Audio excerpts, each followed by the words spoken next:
You don't even have to have an LED wall. There have been people making full films in Unreal Engine, completely artificial, no real actors either. The ability to just put these different tools in the kids' hands and have them be able to unleash their imagination has got me super excited.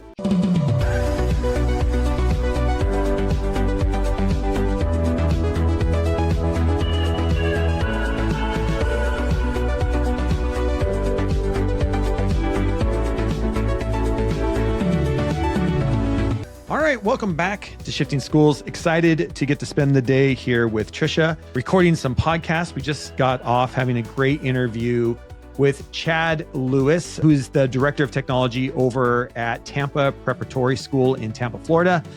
We will link over to their Innovation Space website. Trisha, as we're just coming off of this interview, what's maybe your big takeaway from this conversation today with Chad? I love that Chad and his colleagues, his students, his school are positioning emerging technology as an opportunity for interdisciplinary learning. Like that to me that's where it's at. You know, I feel like that is where, Jeff, anytime you and I have had a guest on the show in a really interesting career, we often ask them, what landed you there? And 10 times out of 10, they have said to us, it's because I learned how to bridge my knowledge or my skills in this area with this area over here. And that's what Chad gets into in this episode. So I loved that. What about you, Jeff? We live in such an incredible time. You know, I think one of the things that Chad mentions is we're in this creator era where anybody can create. I was listening to a podcast yesterday where they were talking about just how much bigger YouTube is than any other streaming service. Like everybody talks about Netflix and Hulu, and it's not even a comparison to the amount of hours that are watched, the amount of content that's being created on YouTube today. And everybody can be a creator. You know, I mean, everybody. And you know, part of what we're talking about today with Chad is this idea of creating virtual films, that you have a platform now that in your school, kids can create virtual films, and there is a platform to share those around the world. You know, you don't have to keep these things in-house. You don't have to just send it home for the parents to see. You can actually have an entire website of all these films and videos that students are making at your school. And I just think it's such an incredible time period. I feel like in education, we need to lean into that more. We have to understand that we are raising a creative generation. And how are we making sure that that generation knows that they can be creative? And how are we supporting them in our school? And I think Chad does a really good job talking about how his school really has leaned into this idea of creator and supporting kids to create and think outside their box. And Jeff, you know, I would argue it's sort of like the importance of storytelling it's in our DNA. That's always been true, right? Like stories spark change. They bring us together. It's how we learn. And I also see that what Chad is talking about here with this specific program is we're making sure that our students are learning how to be storytellers with the most relevant tools today.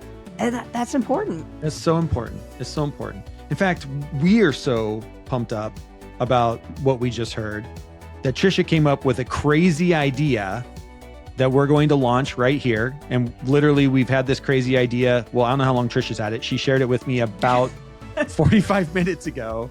And I said, let's go with a crazy idea.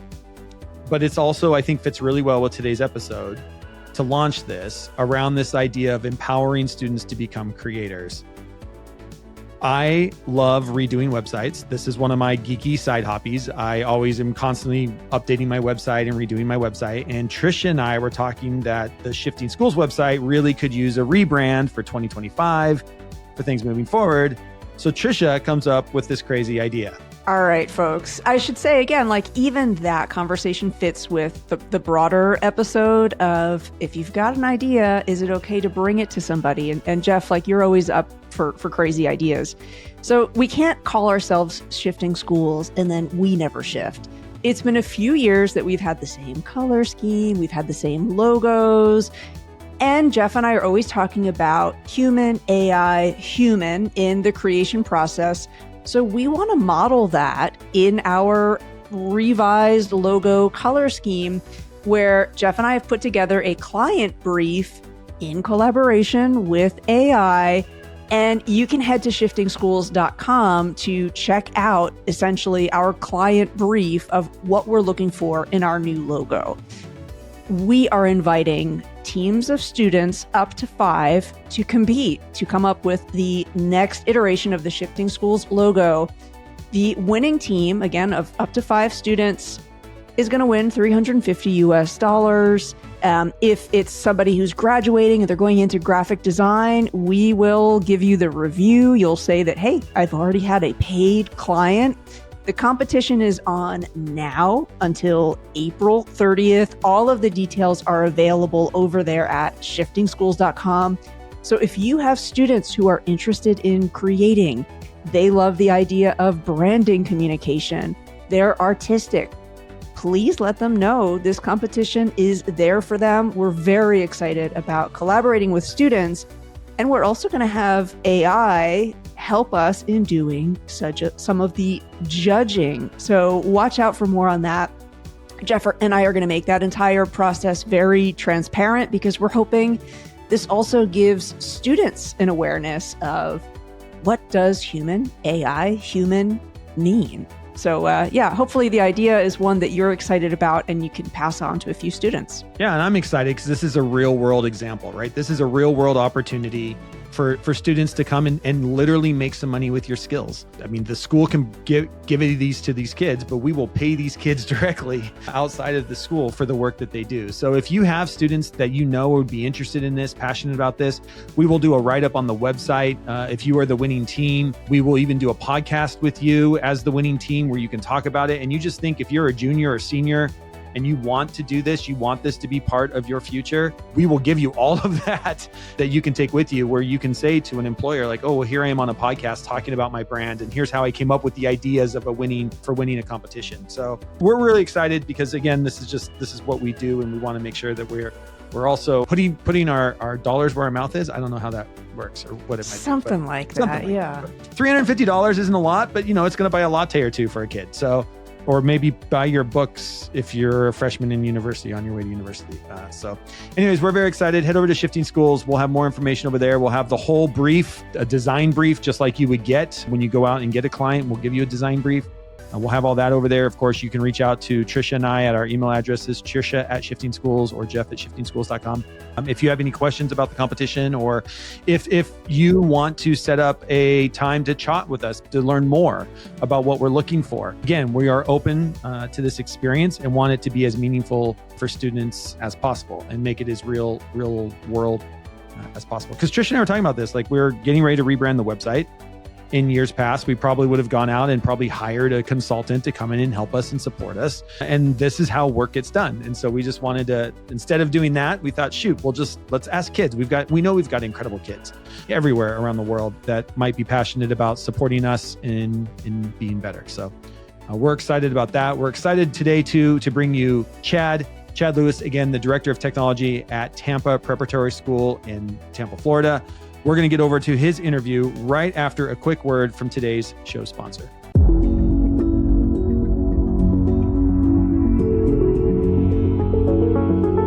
Shifting Schools is excited to be sponsored by newlight.io. Their platform is designed to simplify MTSS frameworks for personalized student support.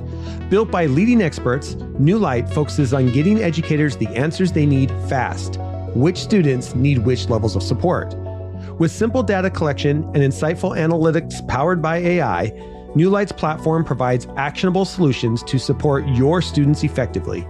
Try it for free at newlight.io. That's NEULIGHT.io. Check the link in the show notes to learn more. All right, and with that, here's Chad Lewis, Director of Technology at Tampa Preparatory School, talking about his new virtual filmmaking program that they've started over there. Enjoy this conversation. Chad, thank you so much for joining Jeff and I today. We're really excited to talk with you about the work that's happening at your school. So we'd love to start actually with a brand new initiative that's happening on your campus, and it's a virtual filmmaking program. Can you tell us a little bit more about what that is and what the experience is like for students? Sure. Thanks for having me on. This is very exciting. We started dipping our toes into virtual production 2 years ago. We had a new film instructor that came on board, and he said, "Hey, Chad, what do you think about virtual production?" And I said, "I don't know what you're talking about." I don't know what that means. He knew that we had for about 4 years a VR development curriculum app for building apps. So the students were learning to build apps for Oculus at the time, or Meta, with Unity. And that was a whole other story, cool story about the school, how that started. We started with VR when the very first Oculus Rift came out, and didn't even have controllers. It was just a headset, and we'd take it around the rooms and be like, "Here's a Roman Coliseum," or whatever. Yeah. Kind of an experiential thing. And one of the students said, "Hey, Mr. Lewis, do you mind if I create an app for this?" And we're like, "What do you mean? And how can we help you?" And what happened from that was that student, who had already self-taught Unity, this was before we taught it, started an after-school club. And he had a few kids who would come to the after-school club. And then he did a summer camp. In the interim, our computer science teacher learned Unity. So that next year, she actually started a curriculum teaching Unity VR development. So we've been doing that for a few years. We have since changed to Unreal Engine. So Unreal Engine, if nobody knows, is one of and Unity too, but probably the biggest game development platform there is. But it's also used for virtual reality creation, as well as what we're doing with it now is virtual production, virtual filmmaking. So when they say virtual production, or at least the way I use it, it's in making virtual films. So what's nice is that once the kids learn Unreal Engine, they have a lot of pathways they can go to. They can go to game development. They can go to virtual film. They can go to, many different things. So that's kind of how it started. So when the film instructor came to me and asked that question, I was very intrigued. And what we did at first, we had an Epson projector that's from about 3 feet away. You can mount this projector, but we knew that we wanted to eventually get what they call an LED wall. So a wall that has, 100 little LED monitors basically on it, or whatever displays, and you film off of that. We couldn't afford that at the time. It was so new. Also, we didn't know what we should get. But we said, what we can do is start the pathway to leveraging this device. And that's exactly what we did. So we said, okay, we know we're going to have this display, but in the interim, because of this projector, we can have all the actors in front of the projector so they're not shadowing on the background. It's only 3 feet away. 16 foot wide by 9 foot tall image. Wow. We bought the tools and we learned to use the tools for virtual production during that year. So actually, before we had the LED wall, the kids were already learning motion capture. So we have these different motion capture suits. One's by a company called Rokoko, R-O-K-O-K-O, and they have a motion tracker suit you put on. It has sensors all over it. And with your body, it animates a 3D model. We also have a much less expensive option, which is by Sony Mocopi. And those are just sensors you put on your wrists and your waist and your legs. Does the same thing. It's not as granular. The Rokoko, you can actually track finger movement, and you can put an iPhone in front of your face and track facial movement as well. So that's a full-blown motion capture solution, whereas the other one does the rudimentary movements that you can do, but much more scalable.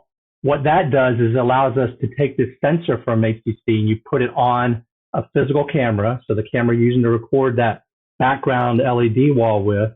But the cool part about it is when you move the physical camera, it moves the virtual background.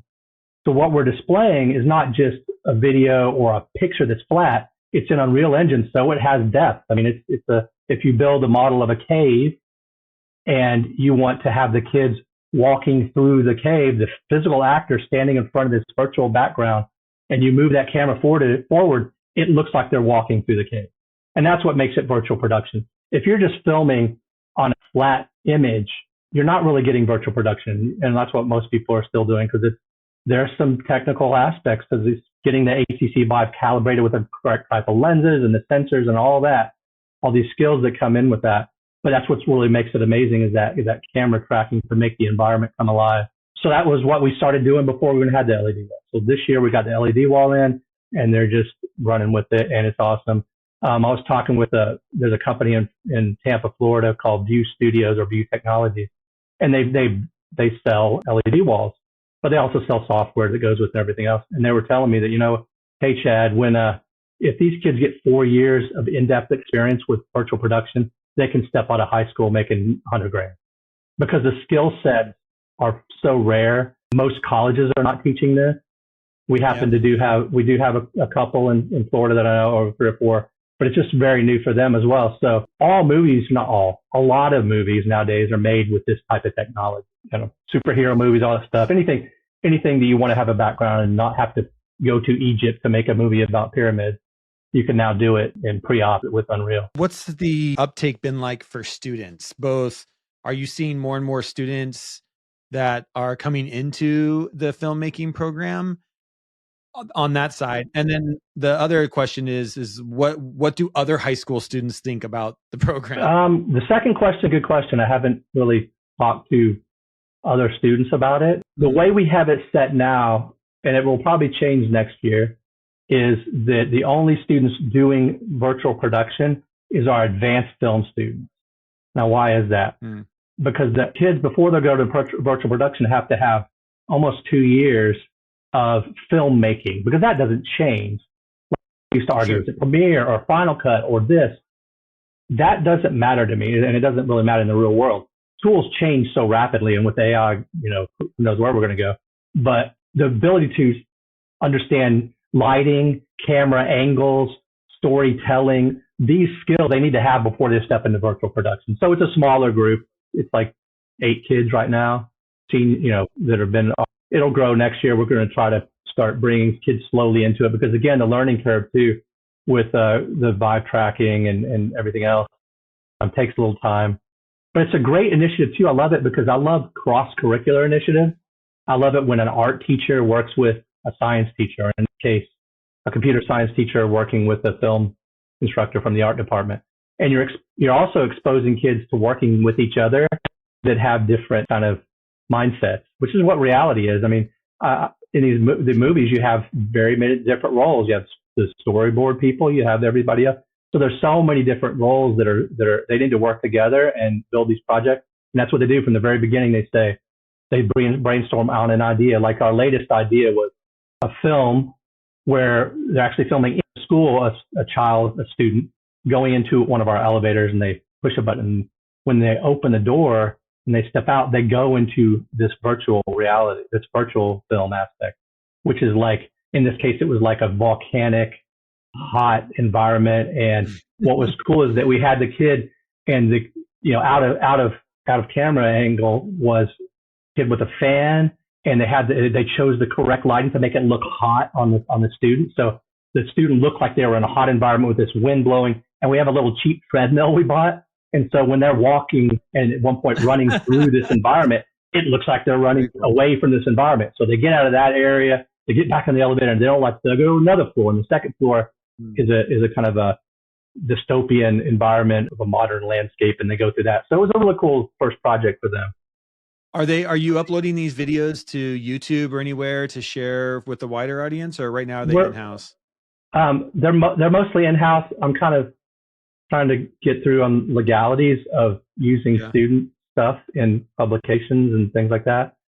We did have a local news studio came out, and I can send you a clip or a link to that, because that obviously it's on the news and it's fair game. But when we first started, they had a little bit of filming there, and we hope we're pretty confident that, in fact, we're going to get a lot more media exposure. Yeah, so it's very exciting. I think I was a virtual reality, and I still am. It's kind of have a trough of disillusionment a little bit, but I think the cost of VR has come considerably down. The scalability for schools, sub $400, you're getting the VR. Whereas when we first started, it was over $1,000 for one set, and it was had to have a computer. It was a whole. So it's coming along. But what I love about the virtual production is also the fact that the end result is very easily accessible, right? You just watch a movie. You don't have to put on something to see it. Yeah. Well, and as you know, I mean, today, every conversation we have somehow ends up with AI, and the way that AI is changing even what it means today to make media. For young learners today, how are you kind of leaning into this? What do you think fellow tech directors need to know when it comes to AI and the arts and media? What's kind of your stance on what's happening in that arena? Well, we created an AI pilot composed of a representative from every department. So like English, history, math, etc. And we've been doing this for a year now. And they have gone through probably 20 different AI softwares. And I got a whole list: Lint, Magic School, Diffit, Brisk AI. There's so many different ones. Yeah. But what we started off with, like everybody else, was a kind of a rudimentary policy, and that will undoubtedly change. Right now it's up to the department or the teacher themselves whether they're going to allow a student to use AI for a certain project. And we have Turnitin like everybody else has. And if you're doing just that type of written analysis and you want to see if they're doing anything with AI, sometimes you have false positives too. So it's not a completely foolproof. But what I'm more excited, I'm excited about that, but I'm more excited about the, what I think this is the age of the creator.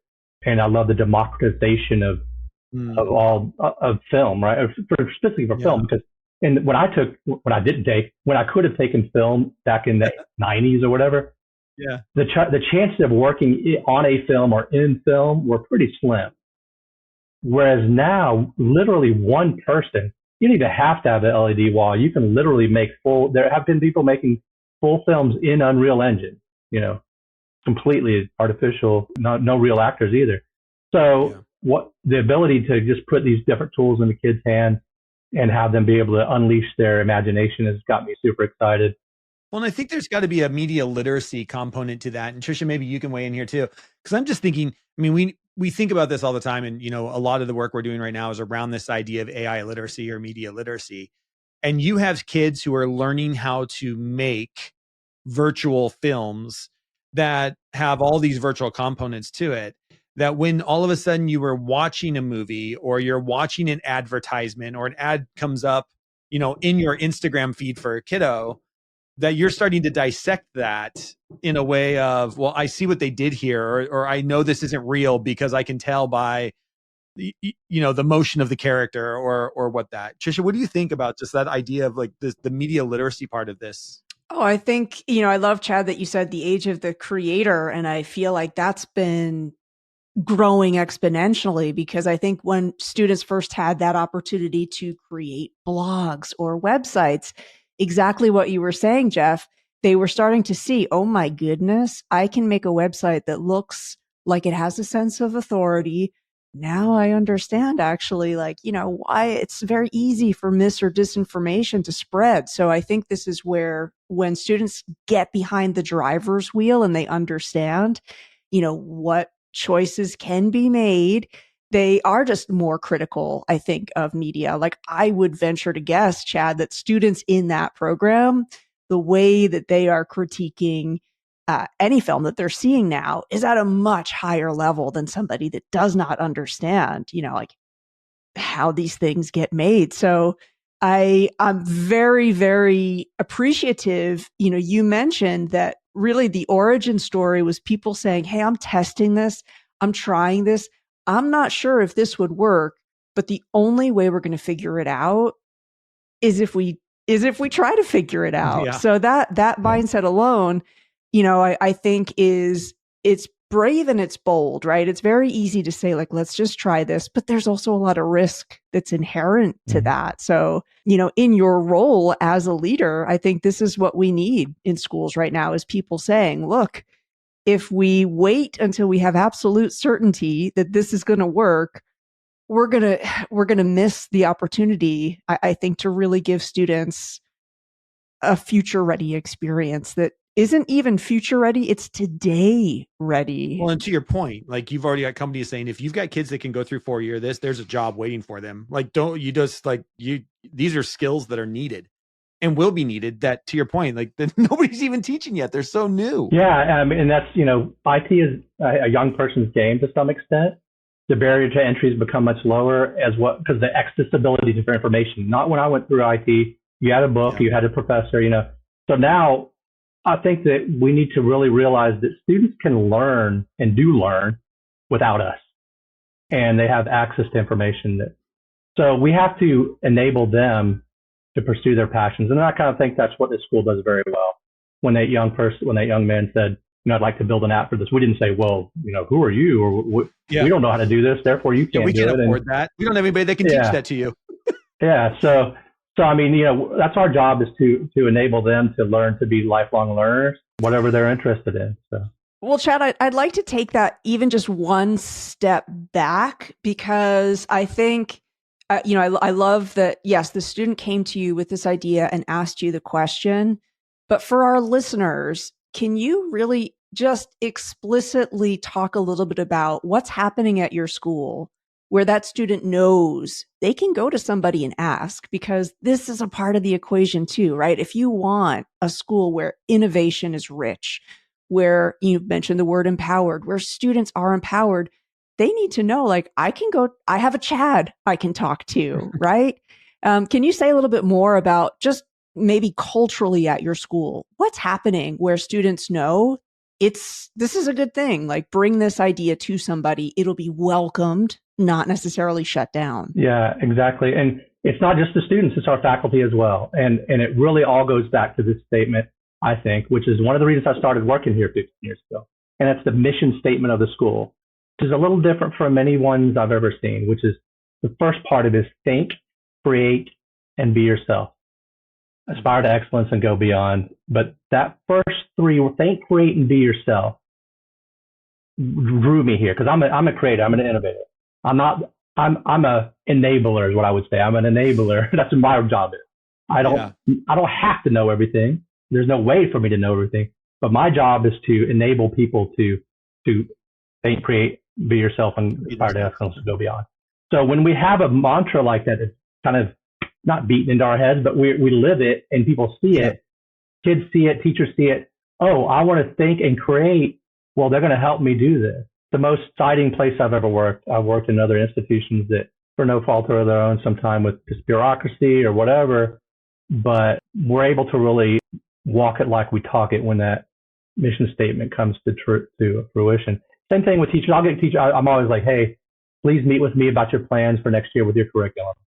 I just want to sit down and talk with you. They may not even think there's any tech involved. I just like to hear it. What do you got going on? And sometimes I'll come up with something they might want to do. They might not want to do. Or they'll come to with me sometimes, and I'm always have an open door. And I'm like, yeah, that sounds great, but let's see how feasibly we can do this. And there might be others. So it's all about collaboration. You can't be a closed door IT director, or that's why I've got a great team that, thank goodness, helps me with the back end stuff that gets. They don't get a lot of credit for the back end stuff. Our mantra used to be seamless technology. Well, seamless for the users. There's a heck of a lot going on the back end to make it. Sometimes I'm like, well, sorry guys, I made it like too seamless, because they don't know that they're humping it every day, keeping everything. We've got 150 Apple TVs, 150 projectors on a campus for 720 students. So, almost a projector and an Apple TV for every 8 students. That's a lot. And people are like, wow, why do you have so many projectors and Apple TVs? We're an iPad one-to-one school, and we want kids to, as readily as a teacher, be able to wirelessly transmit their content to a projector through the Apple TVs as a teacher. And it's transformed the way we learn. Our active learning environment's all mobile furniture.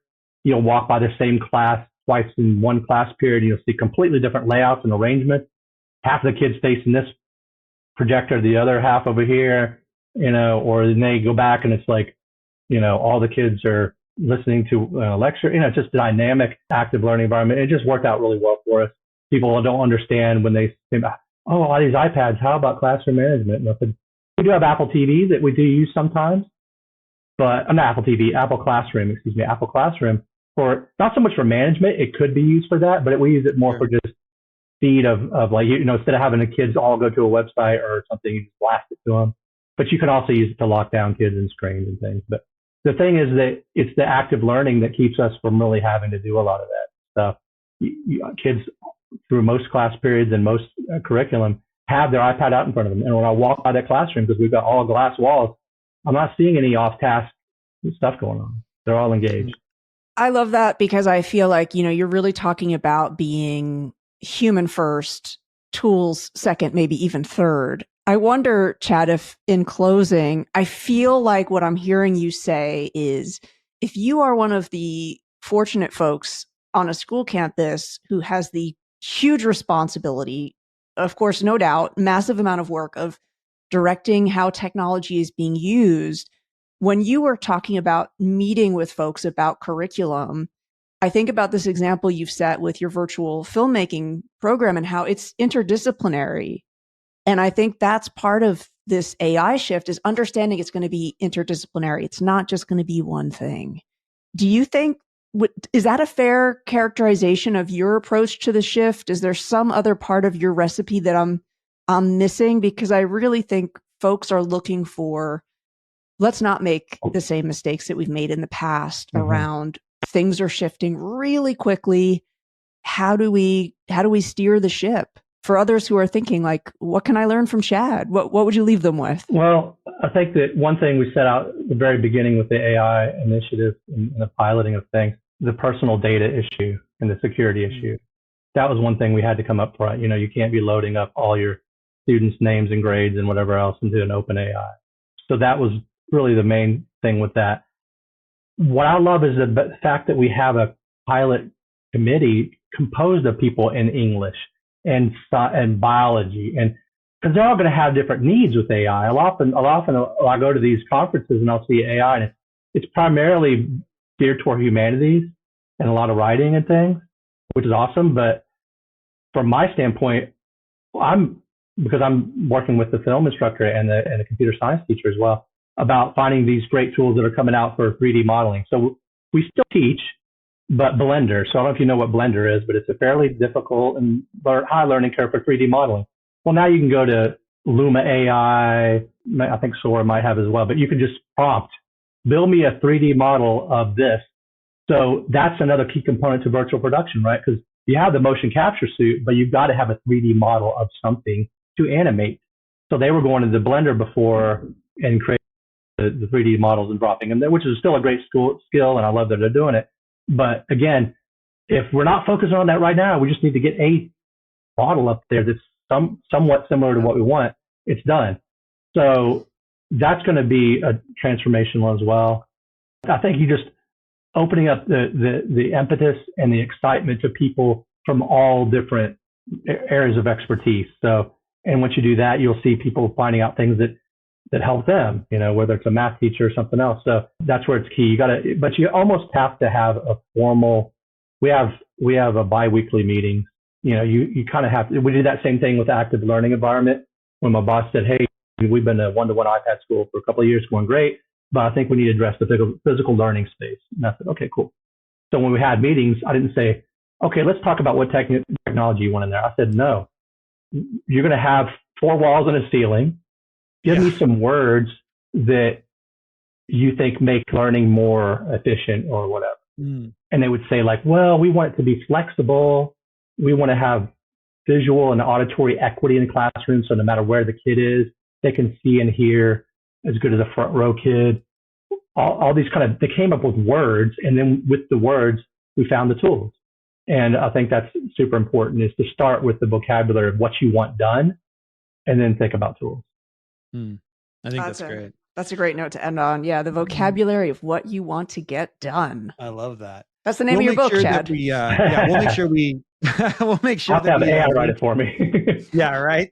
We'll make sure we link over to your Tampa Prep Innovation Spaces website as well for any listeners who want to just look at more of what's going on over there. Video production suites, soundproof rehearsal rooms, robotic building labs. I mean, the amount of stuff that you're doing is just really incredible, and it's a great looking website. I'm always looking for great looking websites as well too. So it's a great place to go and just see more of what's happening at Tampa Prep. So Chad, really appreciate all that you're doing for students there and supporting even tech directors here who are listening to this, or teachers who might want to forward this to a tech director to say, oh my gosh, listen to some of these things that are happening in our schools. And how do we, and I think this is the thing too, with your virtual film lab, how do we get kids who are interested in this, give them that outlet? And again, it's you have your geeky computer kids, but you also have your art students, right? Coming together, because art is a huge part of it. Also is like running the tech and knowing the sound is right. And you've got all these different kids with these different passions being able to come together to create something bigger than ourselves. And that's really what I love about things like film class. Yeah, in the future, we may have it where Cross-Curricular, we have an English teacher writing the scripts with their kids. And then we have one of the theater kids being a physical actor interacting with the 3D model. And we play with that a little, just not as just as a see what it looks like, but we had kids that were dancers, and they were actually dancing with themselves because they had a 3D model of themselves. We scanned their bodies in with a LiDAR camera, and so we got a 3D model of themselves. And so we played like Billy Idol was a dancer with myself, and nobody knew it was to me. But they were like, it was kind of cool. So there's lots of like to do. Yeah, very cool. Well, thank you so much. Thank you for your time. We will let you go until you're at school. Awesome, so thanks for taking some time out of your day to be here. Great. Thank you so much. Appreciate it. Thanks, Chad. Thanks for listening to today's episode. I wanted to remind you not to miss out on our webinar series happening April 17th that we're calling Unlock the Power of AI for K-12 Learning. Join us for 3 engaging 45-minute webinars designed for future-facing educators like you. Can't make it live? No problem. Your ticket includes access to all the recordings. Remember to use code SSPOD25 at checkout to save $25 on registration. If you have a team of 5 or more who would like to join us, contact us for our team rate. You can learn more and register at shiftingschools.com. Hope to see you there, April 17th.